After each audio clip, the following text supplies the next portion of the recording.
Well, here we are in Bilbao, beginning a Back-Roads tour called Highlights of Northern Spain. This is the city that reinvented itself from being an industrial city in decline to becoming a cultural landmark. The Guggenheim Museum was central to this endeavour. It showcases modern art and includes works by Warhol, Kandinsky and Rothko. But my two favourite works are outside the museum. This spider, a tribute to maternity, believe it or not, and The Puppy, a floral design by Jeff Koons. Tonight, our guide Julia takes us to this plaza to have our first experience of pinchos, tasty bites on crusty bread. The next day we head off in this van, a group of 17 keen travellers to explore northern Spain. We're in Basque country, so destinations have two names in this bilingual region. San Sebastian, or Donestia in Basque, is a spectacular location. We stroll from our accommodation towards the beach. I see a high headland with a statue of the Sacred Heart of Jesus. I'm determined to walk to the top. I walk past Don Quixote and these beautiful gardens towards the basilica with the statue of San Sebastian, who is impaled with arrows for being Christian. Arrows represent pestilence, so San Sebastian was the saint one petitioned during times of plague. I pass the statue of the woman with a basket of bricks on her head. I find a stairway heading up to the top of the mount.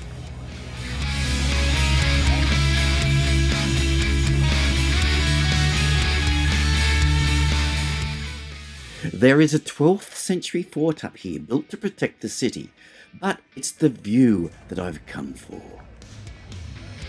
Surely San Sebastian must rank as one of the most scenic places on our planet. Back down on the streets near the basilica, a large and festive crowd has gathered. It seems there was a regatta of some kind that has attracted these people here. We do manage to find a place to have some authentic Basque cuisine. It's been a great day.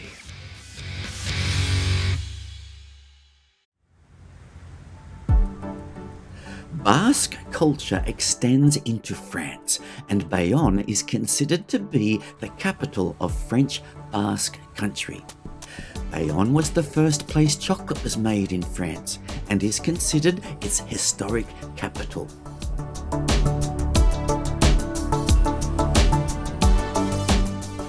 We have our eyes on Bayonne's cathedral dedicated to Mary.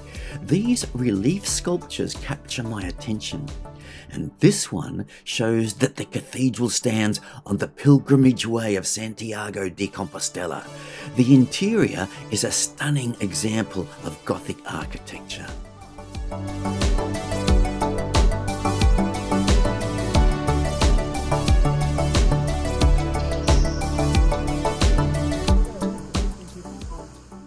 Biarritz is a rather glamorous seaside resort town. Historically, it was a fashionable destination for European royalty, including Napoleon III, Queen Victoria, and other notable English aristocrats. For my part, I'm interested in the seaside promenade, which winds its way around craggy rock outcrops and beaches with appealing restaurants everywhere. It's not a sunny day, but it's still a very attractive walk.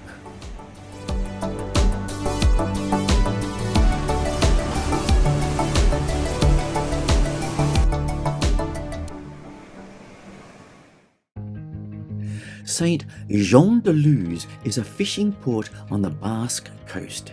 Its name in the Basque language literally means Saint John of the Mud. Apparently, the town had a history of flooding, but now it's a beautiful resort for holiday makers.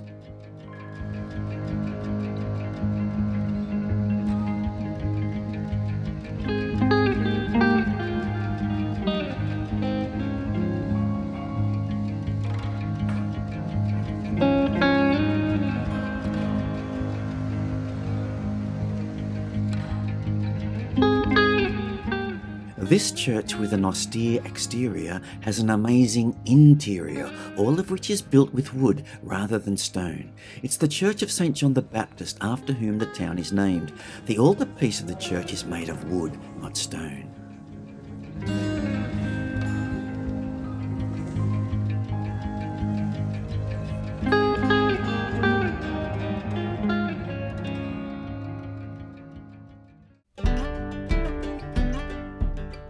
Our guide, Julia, has walked the Camino to Santiago de Compostela twice. When asked if she lost weight at the end of each Camino, she said it was difficult because all walkers defer to the old adage, no vino, no Camino. When one is walking through some of the finest wine regions in the world, it would be considered almost sinful and morally reprehensible not to partake of the fruit of the vine. We are in the region of La Rioja, and we are visiting this winery, which has one of the most amazing tours of wine production we've ever experienced.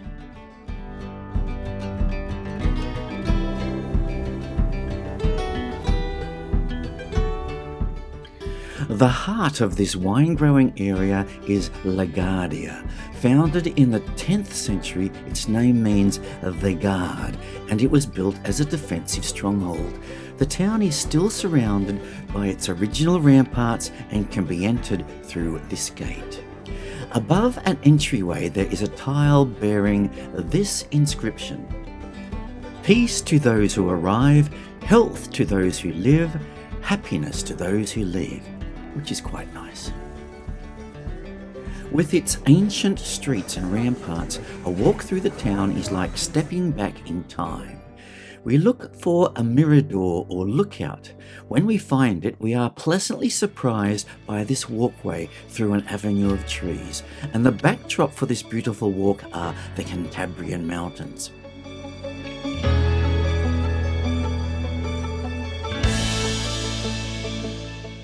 After some refreshments, our little group heads off to one of the most beautiful settings for an accommodation in a vineyard setting that you could ever imagine. And as you can see, the folks are enjoying themselves immensely.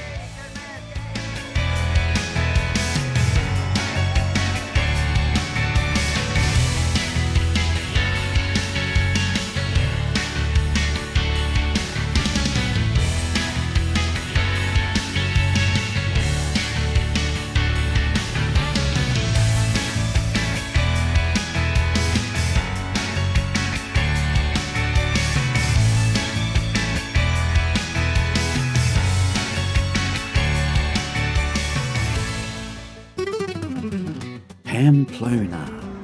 In Plaza di Castillo, there is a most elegant cafe called the Irina. Irina is the Basque name for Pamplona. There is a discreet bar out the back that was once frequented by novelist Ernest Hemingway. Hemingway was your quintessential macho man. He was someone who not only wrote about adventure, but sought adventure. The Festival of San Fermin is a week-long traditional celebration held annually in Pamplona, but the wider world was not aware of the running of the bulls until Hemingway published two books, the novel The Sun Also Rises and a non-fiction work, Death in the Afternoon.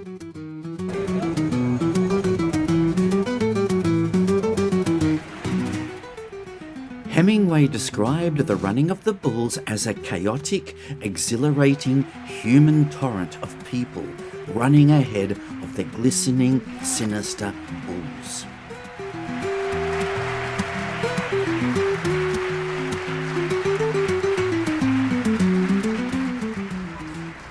The bulls concluded their run at this bullfighting arena. And these are the names of the unfortunate souls who lost their lives to the horns of Los Toros. Cooking is a far less dangerous occupation. Our instructor is called Mayte, and this is Clive, who has confidently stepped forward to cook up a culinary masterpiece. And look professional doing it. the salt cod, desalted cod in. Clive rather audaciously tells the instructor she hasn't put enough salt into the pot. And she obliges. Everyone enjoys the final outcome with hearty good cheer.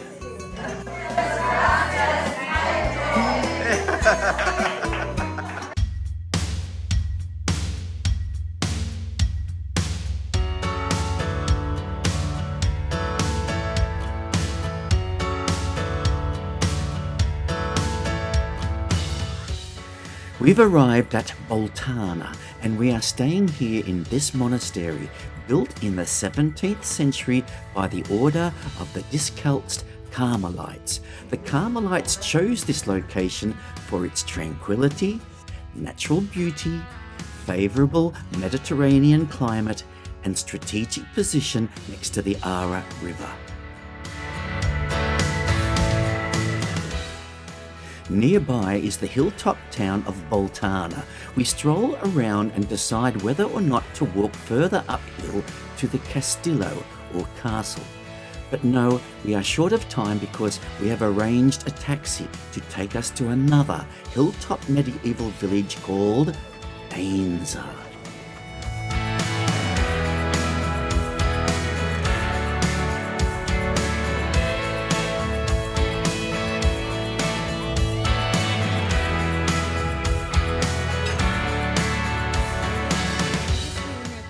We have nothing like this back in Australia. The narrow streets, the turreted walls, the ancient wooden doors, the cobblestones, and the amazing backdrop of the Pyrenees Mountains.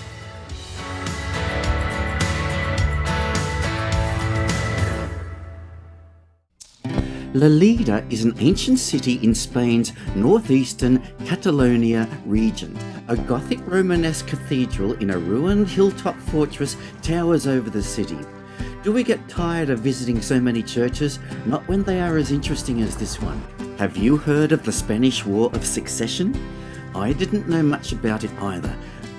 In short, this King of Spain, Charles II, died without an heir in the year 1700. The Bourbon King of France and his allies fought against the Habsburgs of Austria to place a claimant onto the throne. The Bourbon French won. The war lasted for 13 years and there were over 1 million casualties. The Bourbon French army turned this church into military barracks and stables. They bashed all the heads of these relief sculptures and sold them as souvenirs. The church has since been deconsecrated. But there are still fine works of art on display, especially these Romanesque murals and this magnificent Gothic cloister. Down in the old town, we see a memorial to the children killed by an air attack by Mussolini's Air Force. On a happier note, we see the tall costumes worn during fiestas. Can you see the holes in the costume that allowed the wearer to see where he was going? Now to Cardona. The powerful Dukes of Cardona ruled Cardona, Spain between the 14th and 17th centuries. They were one of the most important families in the region, even referred to as kings without crowns. They gained wealth and influence through the mining of salt, which was a very important and valuable commodity in the Middle Ages and beyond. The Cardona fortress was built to control the nearby Salt Mountain, the largest salt deposit in Europe. The Salt Mountain, which made the Dukes of Cardona so wealthy and powerful, have been in operation for thousands of years. There are celebrations in the old town tonight, but we managed to find a place to eat.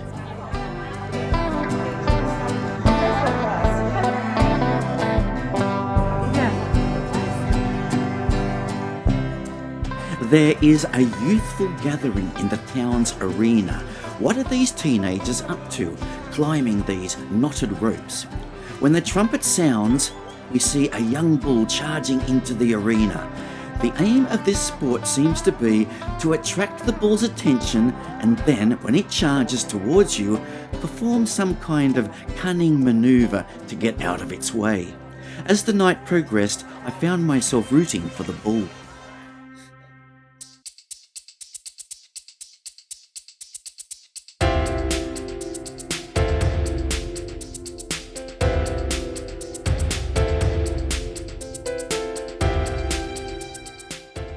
We've arrived at the medieval town of Besalu. The town's most significant feature is its 12th century Romanesque bridge over the Fluvia River. It's so picturesque I have to film it from all angles. We've arrived at a fortuitous moment. It's fiesta. The Spanish are prone to celebrate fiestas. I don't know what this fiesta is celebrating, but Spain, being a joyous nation, it could just be to celebrate the beginning of a new week. Drums are banged, bands play, and the people eat, drink and dance, after which it will be siesta. I could so enjoy being Spanish.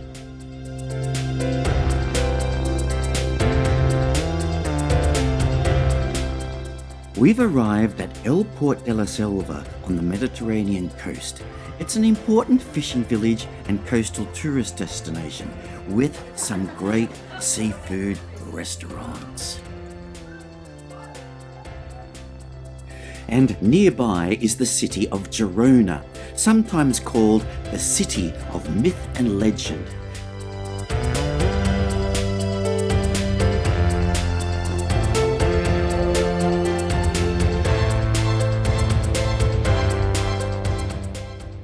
During a French invasion in 1286, it is said that the flies swarmed up from St. Narcissus' tomb and swarmed the invading army, driving them away.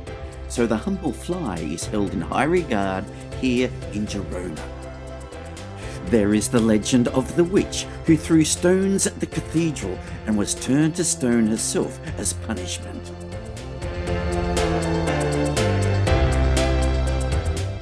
This local legend included snails in his surrealist art. And finally, Girona has contributed to modern myth-making. The producers of Game of Thrones used Girona as a filming location for many of its scenes.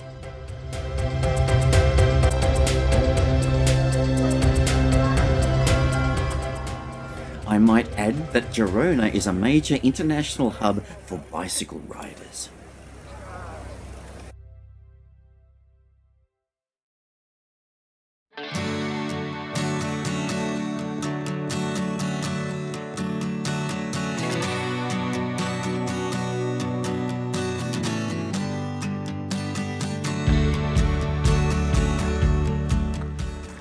This is a little fishing village just outside Cadequés, with a little bay and charming fishing boats. There is an interesting house here. Who do you think once lived here and designed this crazy house with a polar bear in the foyer, an egg on the roof with pitchforks, a snail on the coffee table, and this bedroom? His wife and muse was called Gala. You'll find the answer on this seaside promenade in Cadequés. Here he is, Cadequés' favourite son, Salvador Dali. So, what does one do in Cadequés? Well, first of all, you admire the aesthetic, the deep blue Mediterranean Sea, the whitewashed buildings, the rocky coast of the Costa Brava. You walk from one end of the bay to the other and back again. You take photos with the hope that they will be picture postcard perfect. You stroll past bars and restaurants, wondering which one you will choose for dinner tonight. You sit down at a bar with a view over the bay and drink that wonderful concoction that tourists love, the Cava Sangria. You find a secluded beach. To your mild surprise, you discover half the people there are naked. You people watch, but You keep a keen eye on motor scooters that shoot past you as you walk along narrow roadways, hoping you won't get bumped off the road edge and into the bay. You hang on to your hat and take the time to walk up the narrow cobblestone streets to the highest point of Cadequés, the Church of Santa Maria, and take in the panoramic views of the bay. And finally, you remark to yourself, how blessed are we that we can travel the world and experience such wonderful places as this. We highly recommend Back-Roads Tours. Thanks for watching and happy travels.